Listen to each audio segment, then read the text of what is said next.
us from Nairobi. How are you doing from the other side? Welcome. This is the Alternative Voice, and we are live, setting up our guest in a few. So keep checking in. Keep checking in. This is the Alternative Voice, and for sure, here we are live on YouTube and on our platforms. So keep it here at the Alternative Voice. Where are you watching us from? Where are you tuned in from? Tuambie hapo kwa comment section uko wapi, unatujoin ukiwa sehemu gani. Today we have amazing guest who will guide us on some interesting topics tonight. So we are here to talk more about suicide and mental health issues. Remember, this is May and we are on our mental health awareness month. Yes, so keep it the Alternative Voice. ZMD, thank you very much. You're locked here in Canada or there in Canada. Yes, here in Nairobi, tuko fiti. So thank you very much for taking this time to join us here at the Alternative Voice tonight. And if you're lucky, and I can say if you're lucky to join us, today we have amazing and interesting guest, and that's one Lorna Wangechi. Long time Zedi. Karibu. This is still the Alternative Voice. How is Canada? How are you holding up? Yes. We're trying to connect with the guest in a few. Anafaa kuwa to join hapa sahi so that we can have this discussion. And I know she's already on the backstage and will be here with us shortly. So if you can just let her in, I can see Lorna Wangechi is here with us tonight. Yes. Hi, Hi, Lorna, how are you? I'm fine. How are you holding up? I'm good. I'm okay. In Nairobi? Yes, Nairobi. Or let me say Seemingly. we are in Kiambu. Not really Nairobi, the close Nairobi. Yes, in the cold Nairobi. And I can see you're doing well. And thanks for accepting the invite to join us live on this discussion at the Alternative Voice. Thank you so much.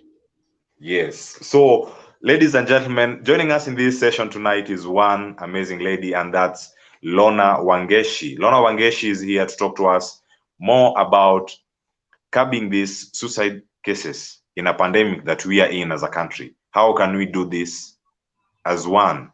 So, we are here to talk about COVID-19 in a pandemic, and that's coronavirus pandemic. And we have various world rankings on the suicide cases in our country and globally, and Kenya is not badly off. And that's, if you can say, the cases are still high, they're on the rise in Kenya, and we must acknowledge on the global ranking we are nowhere close to top 10, to mean we are still surviving somewhere we can say comfortably it can be controlled, because other countries are at 24.3, a country like South Korea 24.3 per 100,000 people.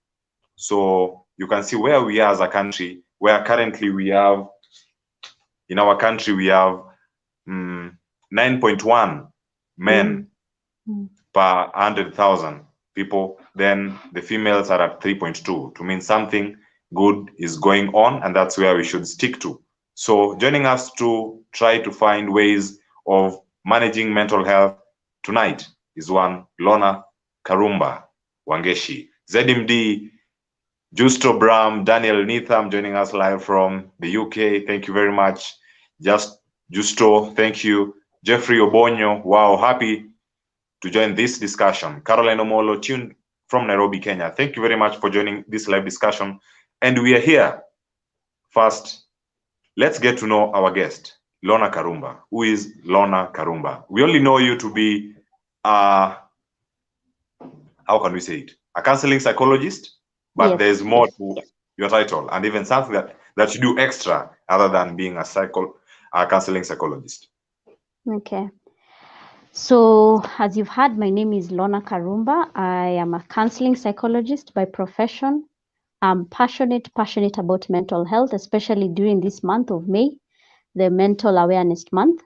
I'm a sister, I'm a daughter, I'm a friend, I'm a girlfriend. So yeah, I'm a lover of life, and I love to sing. I'm also a singer, so I'm a musician. So my free time, when I'm not so serious with mental health issues, I love to sing, and also to work with children, which also cuts across my profession as a psychologist. Just working with children, being around children, and there's a joy they bring. So that's how I like kind of cool off after listening to people's problems and trying to help people. I just go cool off with children, and they're very innocent people. Yeah, so that's who Lorna Karumba is in a nutshell. So Lorna Karumba, after this show, we'll be glad to give you a minute or two to sing to this audience. Yeah, okay.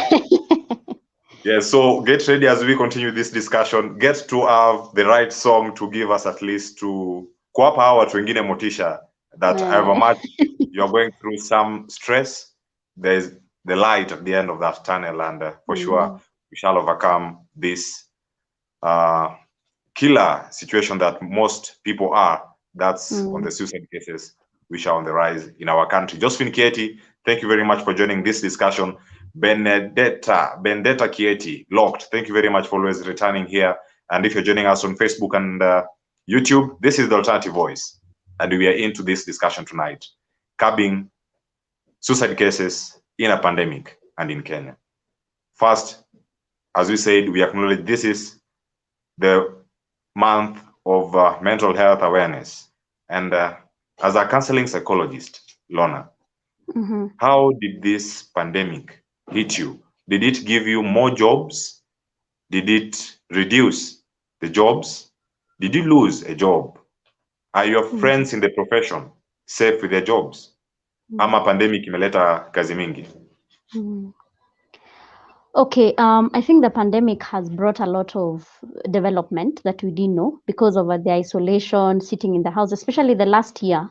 This year, not so much, but especially last year, even having children at home, it's been, to be honest, our jobs have really increased because of, the desire to want to get their mental health. Losing a job, not really. I think right now as counseling psychologists, we are really trying to be out there to, champion for mental health. But our challenge has been face-to-face interactions. We were told, people are fearing, you fear your neighbor, and now social media is really coming up. Yes, it's good. Telecounseling is good over the phone, but there's something about face-to-face counseling. When someone comes into your office, you check maybe their gestures. How are they sitting? How do they look? How are they feeling today? You're even able to tell from their facial expression. If someone tells you I'm okay on the phone, you might believe them. But if you see someone face-to-face, you might realize, it seems Cleophas hasn't slept tonight because his eyes are all red. Maybe they are puffy. Maybe all of a sudden there's a way he's looking very down. He's not smiling, So face-to-face interactions has been really hard. Actually, that is where we've really gone down in cases. And it's been a wake-up call for us, even as psychologists, to come up with online platforms to offer counseling services through the phone, sometimes through Zoom. Zoom has become our friend now because at least with Zoom, I'm able to see you. So I think I could say this is the time we've really come up, even as psychologists, and we are really trying to get to a point where we understand each other, and we are getting there. We're getting there. Okay, amazing. With the limitation on one-on-one interaction with the clients that you have, there are those people who seriously remained at home, and that has brought many cases. And before this show, we were sharing, and you told me about a case of a lady who committed suicide, leaving behind 3 children. And that's just one case out of the many cases that have been reported in the country, not only for women or men, but even children. Some school-going children have been involved in such cases. In such a pandemic, Lorna, what do you think has led to the rise of suicide cases, specifically in Kenya, where we are? In Kenya. Okay, one, we are not, as human beings, we are meant to interact with other people. We are meant to be there with other people. We are meant to sit with other people, interact with them, laugh, joke, go out. Now, the pandemic brought a kind of a kind of social isolation where people now are told sit in the house. People lost their jobs. Now it was a case of, a husband maybe who used to come home at around, let's say, 12 midnight to 1 a.m. Was being forced to come as early as 7 p.m. to be with the family. So physical violence went on the rise. And this was the saddest part, because now abuse, gender-based violence went up. And, during this time, mental health is key. Mental health is not just about the absence of a mental health disorder. Mental health is that psychological, that emotional, and that behavioral well-being. It has to be a whole packet, not just the absence of, I don't have mental health disorder, I don't have depression, I don't have suicide, so my mental health is okay. But stress is mental health. The stress that we go through on a normal day-to-day basis, that is mental health. So I think in Kenya, we forgot, there's something we forgot, that we were told it is physical. Okay, of course, the healthcare professionals were talking about social distancing, but it wasn't about social distancing. It was physical distancing. So what happened? People now decided, let's also social distance. You see, so people stopped seeing each other. People stopped, even getting to know how someone is doing. Maybe you are used to, in a day you talk to your best friend, but all of a sudden a whole day goes, you're just in the house. We are on TV, and all we were listening to is, today the number of positive cases are, this is the number of people who are dead. Of course, it creates a lot of mental health disturbance. Yeah. So in Kenya, because of the pandemic and because of a lot of loss of jobs, I can tell you more than half of the population in Kenya have lost their jobs. More than half of the population of Kenya has lost their livelihood. That is, maybe they were used to a specific amount of money or a specific amount of livelihood. Things have become really bad. Businesses are dropping. The worst hit, actually, they were talking about it, was the restaurant sector, because they have been closing, opening. So if you've noticed, most of the very high and even restaurants have closed down. So the workers there, the employees there, have lost their jobs. So it's a really sad state of affair.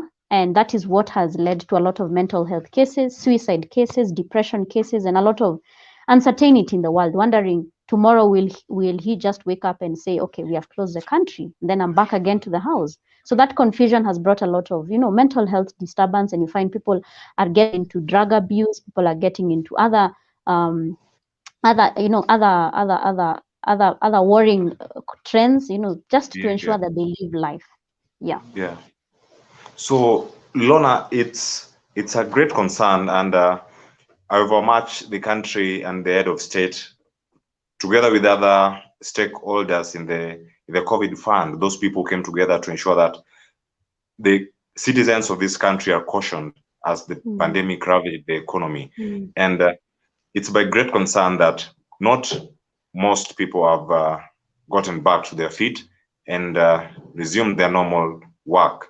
So my worry is this: the cases that you handle as a counseling psychologist that are really leading to these suicide cases, is it because so many people are introverts, or people fear that, how can you put it, the fear of being judged after speaking? What's causing, what's like the highest number of cases that you receive and are aligned towards the same direction? Okay. I think with suicide and the cases that have been coming up, what is alarming is that it is even known that men actually commit suicide more than women. Why? Because it's not about even introvertism. It's not about someone is an introvert or what. It's because of what we have been forced to be. Look at a situation. I'm going to give you a case study. This is a family, maybe 4 children. They were living maybe on a mere salary of each partner, maybe bringing around the minimal, the medium salary of Kenya maybe is around 50,000. So per times 2, 100,000. They live in a house. They need education. Maybe the children need education. Maybe there's healthcare systems. There's all this. So one of the partners loses their job. Let's give an example of someone who works in a restaurant. They lost their jobs, isn't it? So what happens?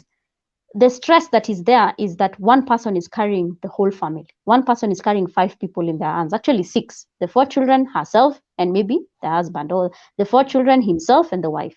So you find what is happening now. That creates that kind of social isolation. That person is not able to be themselves. They are stressed up. They don't know what to do.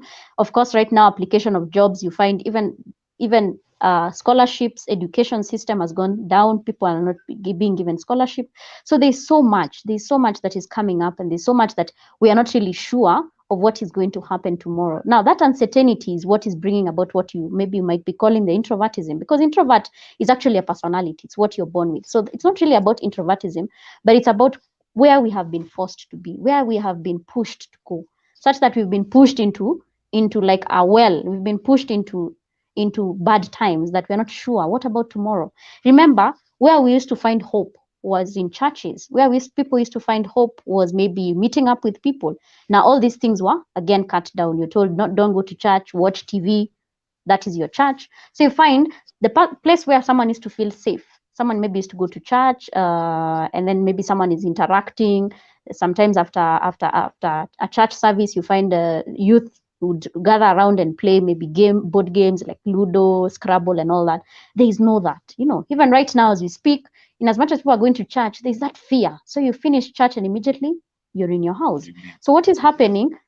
There's so much social isolation. There's so much social distancing, such that we are reaching a point where we are not together. Human beings, we were created to love each other. There's a way, especially Africans. You'll find a friend. We used to find a friend. I can't even remember. I think we even forgot, even how to greet each other, because now we've been used to. We are social beings. Yeah, exactly. And that's the same case that is happening in our institutions. And you can say in most of the universities, these people are not used to greeting or giving handshakes. These people hug. You've become part and parcel of that individual. And you're like, if you don't see this person, utasema, I miss the hugs from so and so. And so I say, it has limited us in a way as social beings. Yes, it's true. And I think what happens is that it reaches a point where, like, as social beings, it has limited us because we have friends, isn't it? Like, if you look back, especially the youth even watching today, when is the last time you had fun? Just fun, going out somewhere, relaxing with somebody, and just talking. Right now it is, there's curfew time, sit there, let me sit here. So even the interaction, we have even stopped talking, such that we are reaching a point where we feel like we can handle everything by ourselves. Now what happens is something called projection in psychology. So you know what a projector is. What it does, it's a projector. Your laptop is there, it has your PowerPoint presentation, and then there's something it projects to the screen. So that's what normally happens. We are so stressed that we reach a point where we even forget. We even forget who are we annoyed with. You're not annoyed with the person who is next to you. Yeah. You're annoyed at life. You're annoyed. You're angry at what life has become. You're angry at the pandemic. You're angry at losing your job. But what happens? All these things are thrown into your family, your children. So you find you're quarreling your children. You're making very much noise at them. Maybe your partner is getting a very big share of your stress and everything. So you find it reaches a point where you're not even sure where are you. So the projection is so evident, such that now people suffer, and that is what causes a lot of this feeling of, I'm depressed, I'm stressed, I'm sad, where you don't know where to turn to. And so, Lorna, tonight, as we talk about this stress with all these projections that are kind of directed to a specific person, if we talk of dividing responsibilities in the house as a means of also curbing the suicidal individuals in our society, what can we say about this case? This is an example that you're giving, that if the man is jobless or has been rendered redundant in that case, what should happen in a normal family setup? In a normal family setup, what should happen to ensure that there is a balance that is stricken, to ensure that there is that comfortability in living? I think we also have to understand that families are made. That's why it's a family. We must be united. This is not the time to really put, responsibilities on one person. It's getting really tough, and things might even get tougher. We don't know where it's going, especially with the new strain of India that is, slowly creeping in. We have to understand that we have to be our friends' keepers. We have to be our brothers' keepers. Have you checked up on your friend today? Have you checked up on your colleague? Have you realized that there's a friend of yours you haven't seen or you haven't heard from for such a long time? Have you checked up on that person? So in families, let us support each other, not only in marriages between a wife and a husband, even as brothers and sisters, because that responsibility will be so much easier if I know that, we are sharing responsibilities. My child was not able to go to school maybe when the schools reopened last week. And because we are a family, we are able to come together, because today it's me, tomorrow it might be you. That is mental health. Sharing is caring. And at the end of the day, that shared responsibility, being able to share with your friend, being able to share with your colleague, your partner, it's very important, because slowly and slowly we'll get to a point where we'll actually understand exactly what it truly means to actually have a good mental health. Because as I've said, mental health is the psychological, social, and behavioral. So it's very important, and it really encompasses everything and comes with it in a whole, kind of a whole system. Yeah. Wow. Thanks, Lorna, for that part one of this discussion. And we are trying to find the causes of these suicide cases in the country and how can we curb them? How can we reduce the number? Because I know elimination at one stage can't be something that is realistic, but slowly we can be able to drive this message home. And through you, the viewer is joining us live on Facebook and YouTube. Thank you very much. This discussion is greatly, as said by one of the viewers on YouTube, and that's Alex Onsase. The discussion is timely. This is nice timing for this topic. So you are the change. You are the tool. You are the carrier of this message out there to ensure that we have these numbers of suicide reducing in our country and in our society. So we take this first break and move to our comment section. You can feel free to join us on our comment section. Share with us what's your experience on as far as suicide is concerned.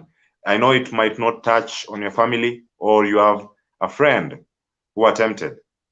Can you tell us what were some of the causes that led to that, and how can we help in a society where we live in? And we get the comments right now. Bwana producer, if you can get them. We have Alex Onsase, kama ibada tu kondani. Nice timing for the topic.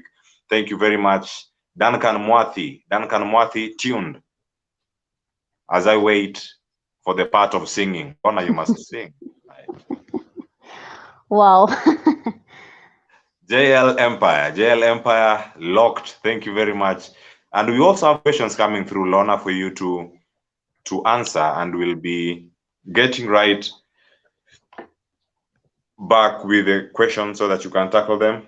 And that's Bendetta Kieti locked. Thank you very much, Bendetta Kieti. And we have Josephine Kieti tuned from Nairobi. Thank you very much as well. We have ZMD, who is also in Canada. It's very interesting topic today, bro. Thank you very much for joining us. Always here at the Alternative Voice. Best Star Prof, tuned and keenly following. Thank you very much for being part of this discussion tonight. And as you said, you are the change makers. Kipiegon Amos, I like this. Thank you very much. And we have questions now coming through. And the first one is from Alex Onsase to you, Joanne. Do people attempt suicide to prove something or to get sympathy? Okay.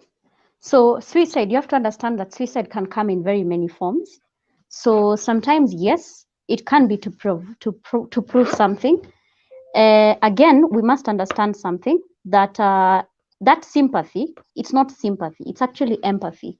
Now, sympathy is different from empathy. Sympathy is where you go to someone and you cry with them. There's nothing really you're doing. But empathy is different because you put yourself in the shoes of someone else. Yeah. So sometimes people do attempt suicide to prove something, but it is a cry for help. Someone is trying to cry for help. And most often than not, they will not succeed with it. Maybe they will show you signs, or you'll find a letter, maybe, and they will want you to reach out. Now, that is a very good way to help that person. That is where you come in as a friend, or as somebody, maybe a close family member, just to understand, okay, what is happening with this person? How can I be able to help this person? Yeah. So that cry for help is very important, because that's the time now, as you as a friend come in and tell yourself, okay, what can I do? You acknowledge their feelings. Be there as their support.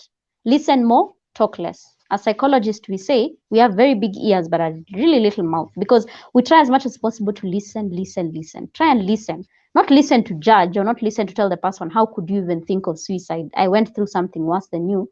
But it's trying to be there for that person. The only journey is the journey within. That person is the only person who knows the journey that they're going through. You will never understand what someone is going through.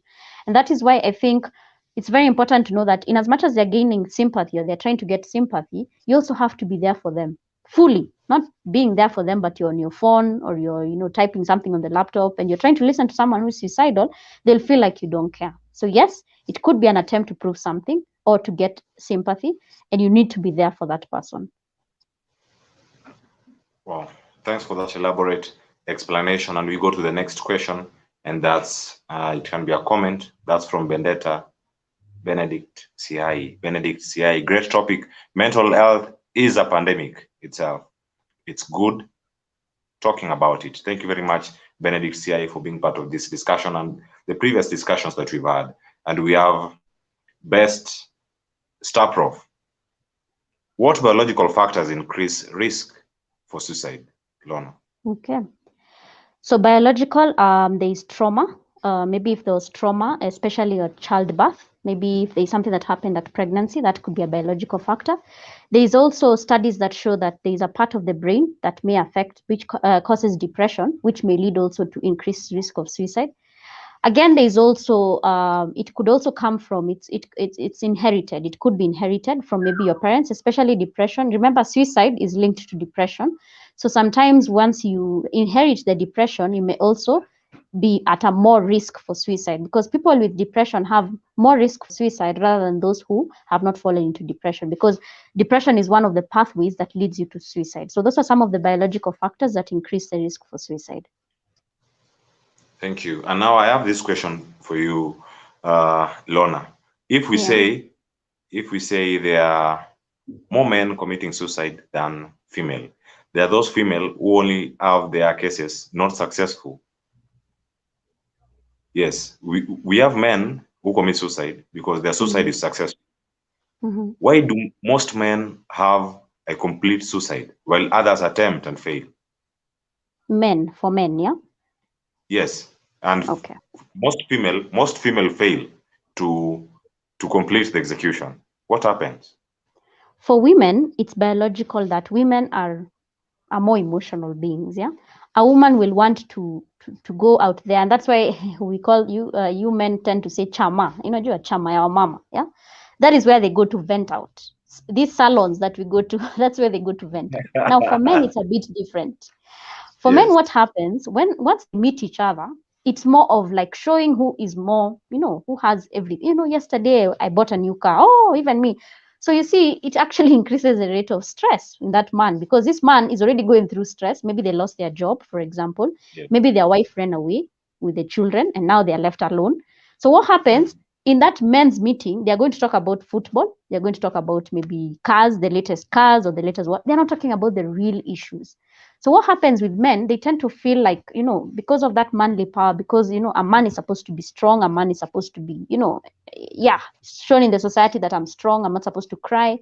So you find sometimes like most men who lose their wives, most men who lose even their children, they don't even mourn. It's like, a sense of like, that authority. So what happens with men now in the society, you find because of that, they are prone more into depression. Because what happens now, they keep a lot of things in. And now the problem with depression, I always say, it's like a bag. It's like when you're walking with a very heavy bag. What happens if someone comes and adds maybe even a banana into that bag? The bag becomes heavier. But a banana is very light. If someone were to give you just a banana itself, it's very light. But when someone gives you a bag full of something and then they put a banana on top, the load becomes heavier. So what are you supposed to do? You're supposed to unload some of that load so that you're able to carry that banana, isn't it?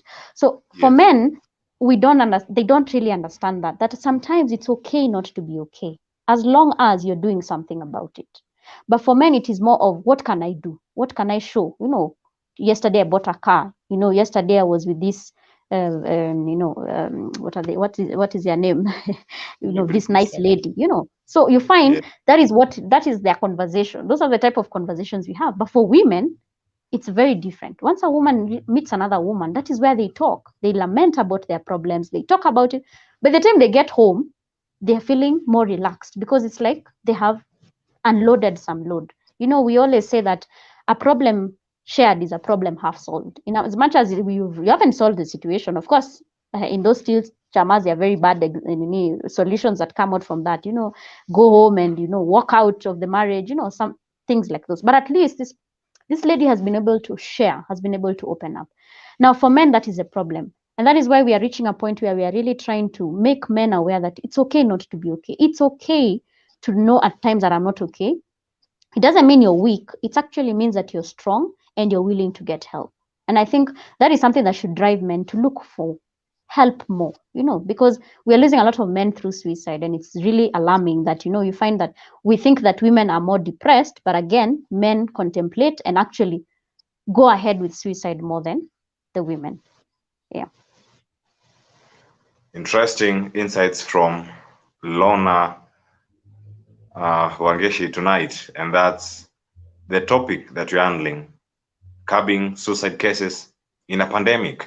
And Lilian Kagela Luyali, watching from here. Yes, where you're watching us from. Thank you very much, Lilian.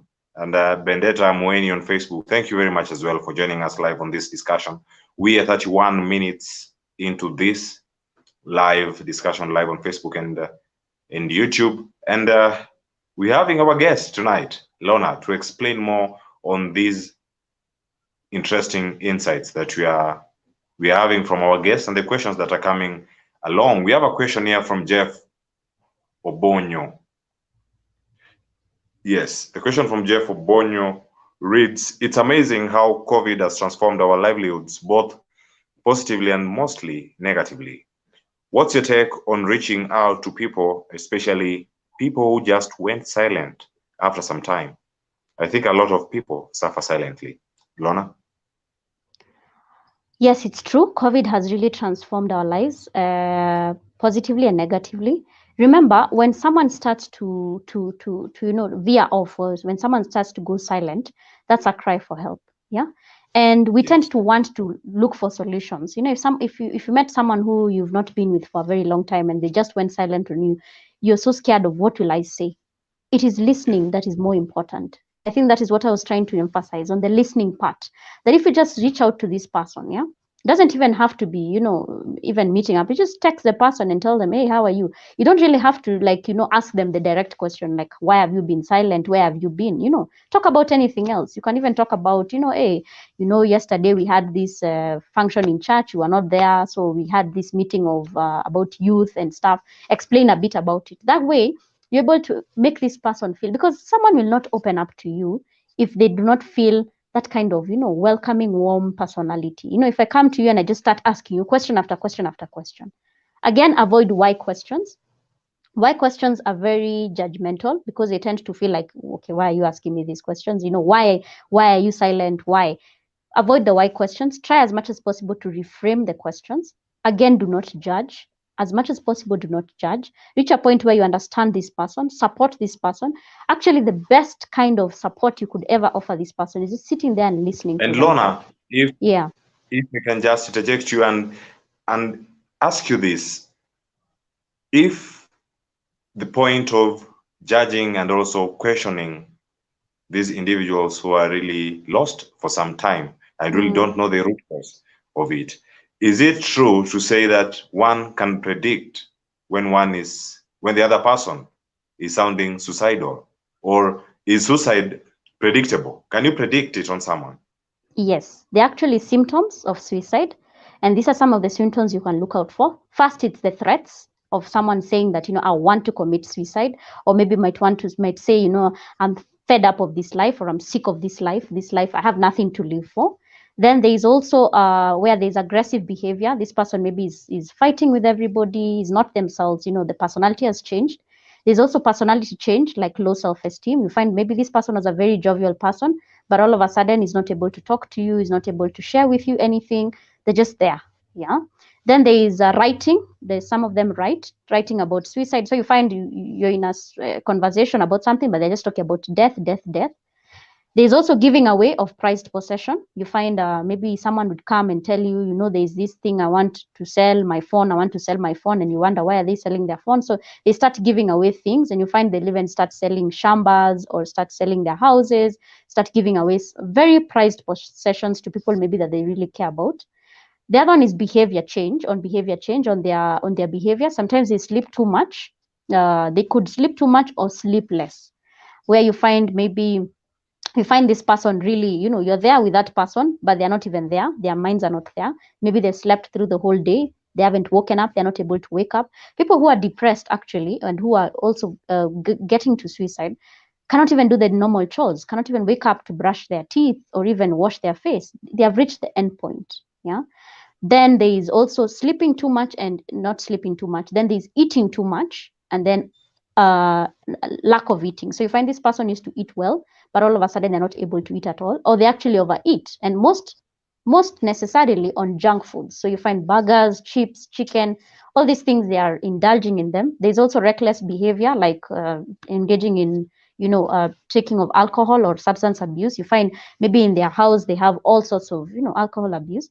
Some, for children especially, there is evidence of cuts and bruises. Maybe they've been cutting themselves maybe with a razor blade, or you find they're cutting themselves with a biro. So you find like marks. Especially as parents, it's always good to be on the lookout for that. Like if you see your child maybe having some cuts and bruises on their body, that could be a cry for that this person is gearing off to suicide. Yeah, so there are some symptoms. There are actually symptoms that can lead you to know that this person is actually committing suicide or going to that point, because suicidal behavior is actually talking about these things and actually planning it. You find someone is buying a rope, maybe ensuring that nobody's in the house, giving you a very sad story, something like that. Lorna, this person is buying a rope and this person has no goats, no sheep, no Yeah, cows in the so house. you find, You should yeah. start fencing. Sorry? That's another proof that Yes, or it's a buying. symptom. No, it's a proof. That one is, it could also be a symptom. You find maybe the person is buying things that may lead to, like it's rat poison, but you can clearly tell there are no rats in that house. Things that you're wondering, okay, what is going on? Or normally the ways of suicide are usually poisoning of themselves. The most common is hanging, death by hanging. The other one is reckless behavior. The one I was telling you, maybe you just go in the middle of the road and try to commit suicide by a car passing through you or walking recklessly. So there are specific ways. So if you find this person is behaving in a certain way, you find them always on the road, in the middle of the road, that's a sign. And you could actually be on the lookout to ask them, what could actually be going on. Na yeye si polisi, amekaa katikati ya barabara. So Exactly. it's worrying. So if you have anyone selling land by your side and this person is just selling things without that clear motive, but these people might be going through a lot. They're just disposing their wealth. They're preparing to leave. That's one of the areas that we should be on the lookout. And we have Justina Kageni. Thank you very much for joining us live on YouTube. Great show. How can one identify mental health issues in themselves and other people? As a counseling psychologist, Lorna, tonight, it said that you help others seriously. But now when it comes to your end, do you look for counseling psychologists to come to your aid? Or for counseling psychologists, you are ever all right? That one is not true. We are never all right. There are times when we get, of course, burnout. And that is why for us counselors, there's something called personal therapy, where we actually go to see counselors ourselves, because the only way you'll actually be able to even be empathetic with someone else is when you actually see yourself in that situation. Yeah. When you've gone through a specific experience, it's very easy for you to relate with that person. So we go through, personal therapy. We also have something called personal breaks, where you just take time off, do things for yourself. I told you I love singing, being with children. So that's how I kind of put myself off. And then we as counseling psychologists, what we do is that we don't take cases personally. So once I see you, for example, in my office, then I tend to detach myself from that case. Yeah. Because we always tell ourselves that we cannot have all these cases, by ourselves. Yeah. So in as much as there's that confidentiality, we tend to want to, put ourselves or detach ourselves from the cases. That's why as much as possible, we try to offer counseling services to people we don't know because of that relationship, because I don't want to see you on the road and remember, oh no, you had such a sad story. So that is how we try to help ourselves also, because in as much as we are talking about mental health, many psychologists have been part of the list of people who have gotten into depression, even suicide cases, just because of their overwhelming nature, where you find you're talking to a client but you feel like, that is just me, so at the end of the day the client becomes a counselor.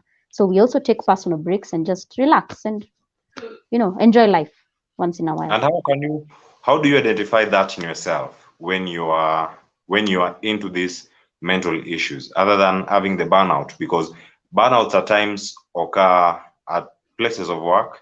I don't know if that happens on your end or any other person who is joining us here. We have burnouts at work, and during this pandemic, there are so many things, as you said, concerning mental health. And now, how can we identify these mental issues in ourselves or even in other people and help them? Okay. As they So first you have to understand, who are you? That's the first question I even ask in therapy. Who are you? Do you know yourself? Do you know your personality? Do you know what you like? Because once you understand, this is me, I'm a jovial person, I don't get affected by these things, then it's very easy for you to reach a point where you understand that, hey, I'm not okay. And that is why it's good to understand that, yes, I'm not okay. First, it's acceptance that I'm not okay. I'm stressed up. It seems this thing has been bothering me. It seems the death of my loved one has been really serious. I need to reach out for help. So once, how you can identify mental health in yourself is first by understanding who you are. In other people, there are those symptoms. It's very easy to notice things about other people, but for yourself, it needs to start by you recognizing that this is who I am and I'm going through something. Remember, look for a trusted individual, not just anybody, because we are living in a world of very, judgmental and not very good people. So you find you tell your story to someone and the story is all over social media. Do not make social media your trusted individual, because you find maybe you might post something there and then all of a sudden, you find the whole world knows that, oh my God, I lost my job and now I'm living from hand to mouth. Talk to someone. The phone is not a person. The phone will not give you the empathy. But if you talk to me, I'll be able to listen to you and you'll feel more warmth. So first understand who you are, and then next understand, am I okay? And then reach out for help.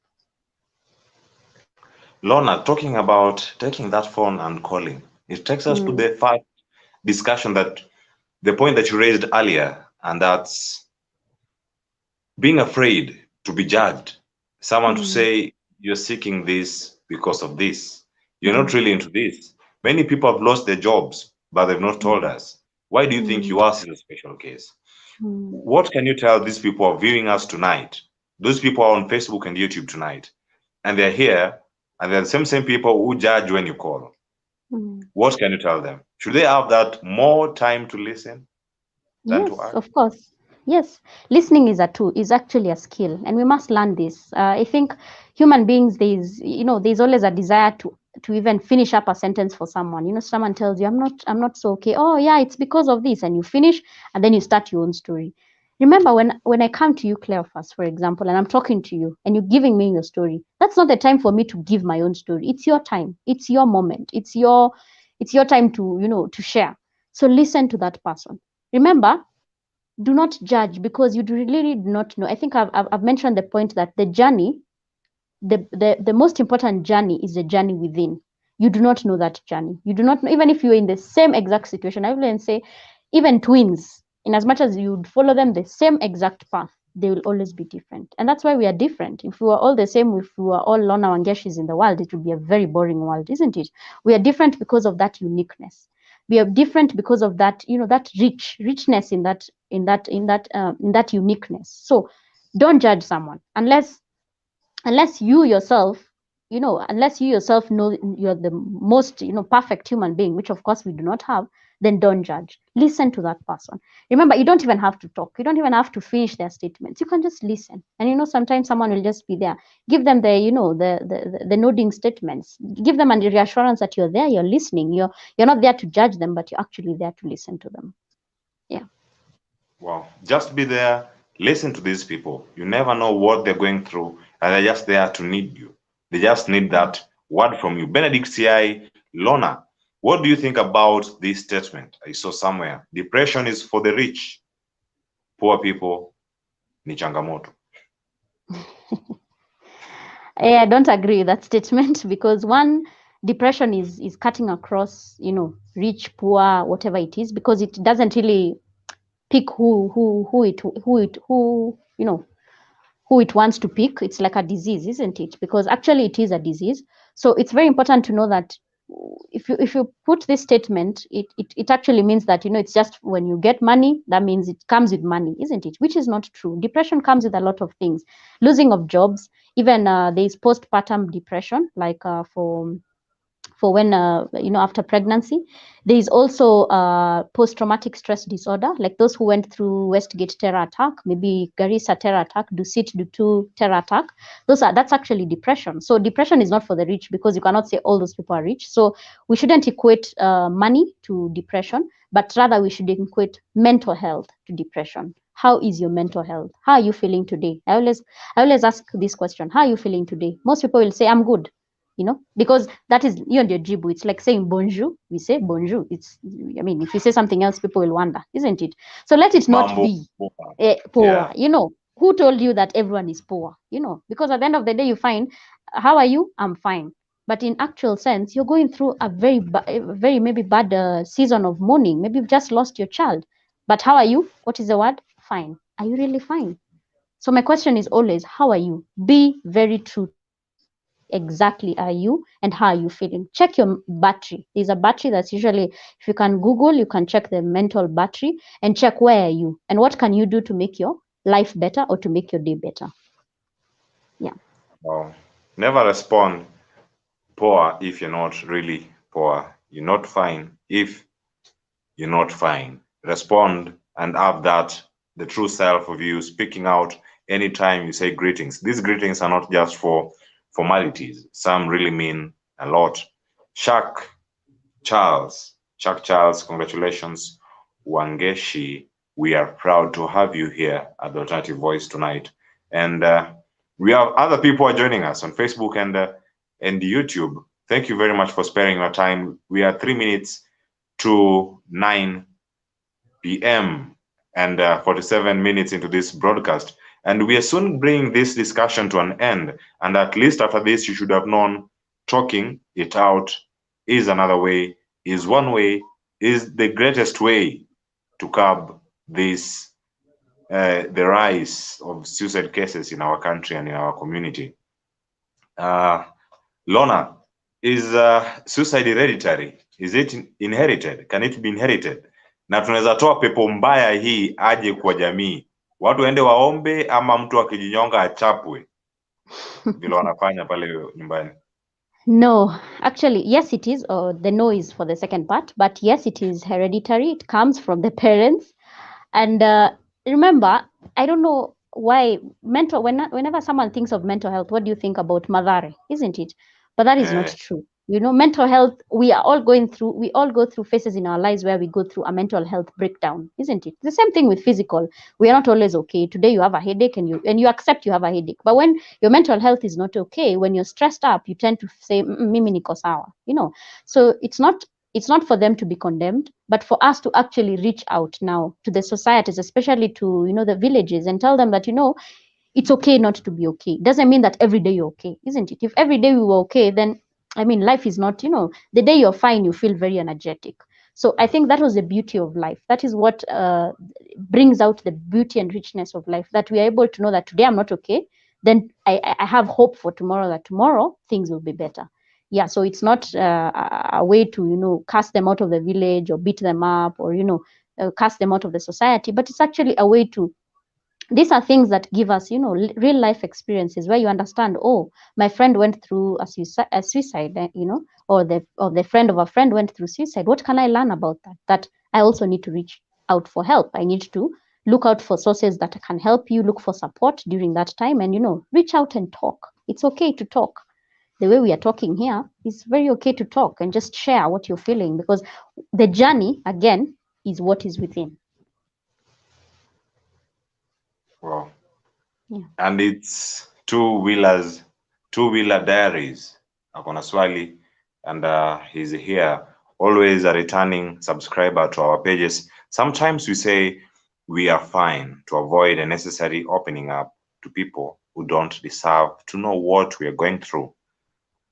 We tend to smile while inside we are crying, and that's the true meaning of whatever thing you're going through tonight. Yeah. Yes. I think that's a So very powerful statement. That's a very, very powerful statement, and it's true. And that's why, in as much as you tell someone I'm okay, be honest with yourself. Be really honest with yourself. Don't tell yourself you're okay and yet you're not okay. It's okay to hide it from other people because it's true we're in a judgmental world, but be very honest with yourself and be honest with that one person you feel you can trust and someone you can talk to and tell them that I'm smiling, but inside I'm going through a very hard moment in my life. Yeah. and we have other comments. Don, if you're still on the background, yes, if you can get to see other comments and responses on our end as Don is trying to look for them. And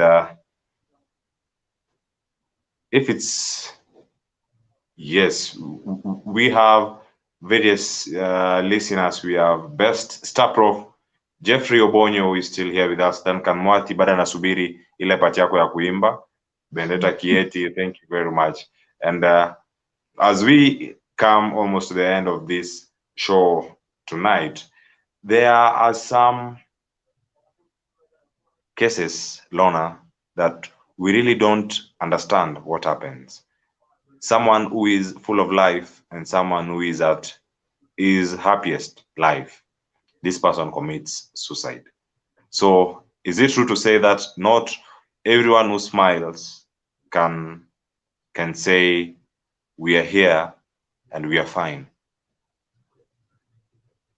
Because some smile to the last day, then they commit suicide. It's true. What happens to I think such cases? I was Mm. sharing with you the case, and that's actually what happened. This was a very jovial lady. This was someone who, was a lover of life, yeah, and may her soul rest in peace.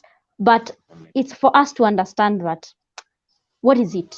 It's because of the torture that someone is going through within that we want as the previous post was talking about. It's the crying that you're crying inside, but you're smiling outside. And this is someone who is jovial. And the problem with that kind of personality is that, we tend to be happy all the time, that we don't know how to be sad, isn't it? So you find sometimes at a specific instance, you find when this person is down, you wonder, okay, no. So the person tends to be strong even when they're not strong. So you must understand that sometimes we have to be weak. Sometimes we have to be not okay. Sometimes we are not okay, isn't it? And we have to understand this and we have to accept this. So even if it's your friend and you realize this is a very jovial person, reach out to this friend. Let it not always be one friend reaching out to the other, because you tend to put a lot of baggage on this person, and yet maybe this person is going through. If I know that, for example, Lorna is a very jovial lady and she loves to smile and everything, sometimes when hearing someone coming and asking me, oh, how are you, Lorna, and be honest. That's always the one, because if I say how are you, I'll say, oh, I'm fine, as usual. And then you find, oh, actually someone cares. So this jovial person will feel, yes, in as much as I am always jovial, it's good someone else is caring about me. So remember always to check out on your loved one today. Today I'm going to give you an assignment for the people viewing here. Check out on someone you haven't checked out on in a very long time. Text them, give them a call, do something. Tell them that you'll meet up for coffee. You might be changing somebody's life today. You might be impacting into somebody's life. Check out on someone today. Whoever it is, your parents, you live very far. Have you checked out on them this week? Are they okay? And that way it will give us a lot of feeling where even if someone is at that verge, is at the edge, they will realize, oh, Cleophas texted me today. Wow, okay, let me check and see what exactly is happening. Even the jovial people, even the most happiest people, sometimes they have to go down and be sad. It's part of life, and we have to accept that fact. Yeah. Wow. A challenge tonight as we bring this show to an end. Challenge yourself. Check on someone that you've really taken long to be in communication with. And get to see, get to know how they are faring on. Thank you very much for being here, Brian Mullis Akeno, getting you loud and clear. And that's from Kisumu Two Wheelers Dairy. Be honest, and you will get help. Be honest, and you will get help. Jeffrey Obonyo, I'm happy to be part of this show. Yes, thank you very much. And we have the comment there from Brian Mullis, and we have Two Wheelers Diary. As we bring this to an end, Lorna, is Yeah. it true that there is a suicide contagion? That if you live or be in that environment where most people interact with suicide cases, those people who have suicide are just within your locality, are just within your family. Is it existing? Is it existing? And is it one of those causes? Sometimes yes. Yes, sometimes yes, because being in a toxic environment, like for example, especially we try to encourage even families who have lost loved ones through suicide to go through a lot of therapy, because the problem with it is that it may cause you even to start thinking, you only think about something if you actually interact with it, isn't it? If today I started talking about flowers, now you think about flowers, but you are not talking about flowers like a minute ago or 2 minutes ago. So normally what happens, it's very important for us to understand that it's good that at times just reach out to that person and reach out to those families that have really gone through and help them to get the support that they need, because it's very important that that support is real, and you actually support them, not just being there for them during maybe the times of burial. I always say the best support is being with someone even after they have buried their loved one, because that means that you actually care more. Because what happens with burials, you find by the time you bury someone on like a Friday, by Monday they're back to being alone. So they might again, especially families of suicide cases, they might again start to rethink and tell themselves, maybe I should follow suit. So it is true, it's a contagion, it's true, and but it's not really, it's not really like 100%. It's only that it also the environment would also be important, because if someone is, for example, in a very supportive family, then it's very important because they're able to be helped and they're able to move along. Yeah. Okay, we get that point. It's contagion, but not 100% contagion. And the challenge is still there with us. Let's try as much as we can to reach out to those people who we haven't reached for quite a long time. So suicide has been on the rise, and that's on the part of the person who is on the receiving end. And that's like me. It can be in that case. It can be you on the other side. But now, when can it be induced? Can it be triggered by another party? Sometimes, yes. Like, for example, in very toxic relationships, abuse, people who have gone through some childhood trauma, maybe if this person went through rape or defilement when they were really young, then when they grow older, instead of like helping them and supporting them through that occurrence, you tend to try and remind them what they went through. It could be caused by someone else, someone tipping you off the edge, someone like anajaribu tu kukusumbua, so sometimes yes. So as that's why I'm saying, at the end of the day, as partners, especially partners in relationship, marriages, friendships, brother sister relationships, all these relationships that we have, it's very important to be supportive of whoever it is. Don't judge. In as much as someone has gone through so much, don't judge and don't make fun. I think humor is something that we try to bring out, but don't use humor to actually make this person feel less of a person. Don't use humor to tell this person, you went through Westgate, mulisikia bomb. This person is going through a traumatic experience. Be there for them. Ask them, are you okay? Be there with them. If they feel scared, don't laugh at them. If they feel maybe some kind of anxiety, reach out and ask them if it's okay.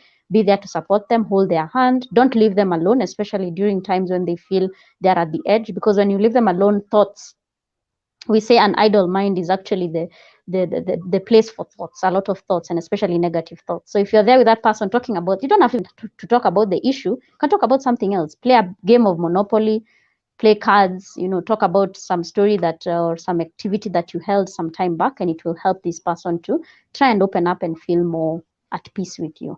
Yeah. Thank you very much, Lorna, for that explainer. And it's been an impactful night. And from the Two Wheelers Diary, you have really impacted many people's lives tonight. Thank you very much, Lorna, for spending this 1 hour with us and for sharing with us on the matters to do with mental health and how to curb the rising numbers of suicide in our country. Thank you very much. And I know you have lots of tasks to do as a counseling psychologist. Continue impacting the lives of many Kenyans in your community and in our society. And to you, the viewer who spent this night with us, thank you very much. We appreciate you. All those people who joined and dropped, we appreciate you. As the alternative voice, remember to subscribe, to follow, and also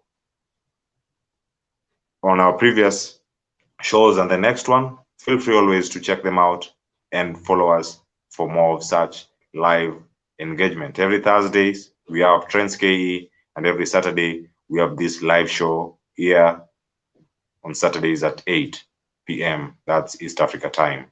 Lorna, it's been our pleasure as the alternative voice to have you tonight. Thank you so much.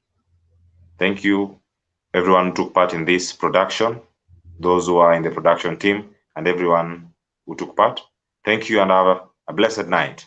Till next time, keep it the alternative voice.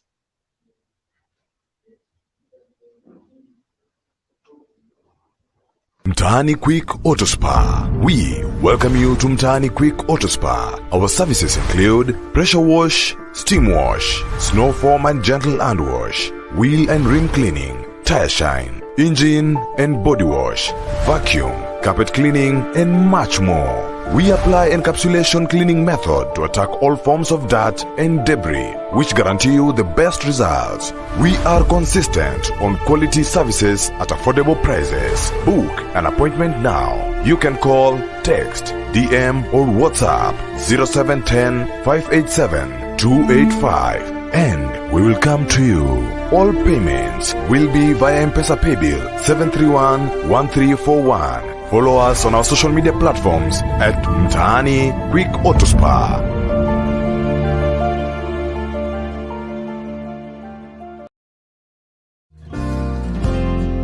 Welcome to Ahava Medical Center. We are located at Konamaji, Manyata, opposite Kisumu Elite Academy, Kisumu County. At Ahava, we offer general and specialist consultations, laboratory services, pharmacy, mother and child clinic. We also offer inpatient and maternity services including Linda Mama, and soon opening up our theater services. We accept NHIF and other insurance companies. Choose Ahava Medical Center as your facility of choice today. Call us on 0714-815-323. Follow us on Facebook at Ahava Medical Center, Kisumu. Ahava Medical Center, healthcare with compassion.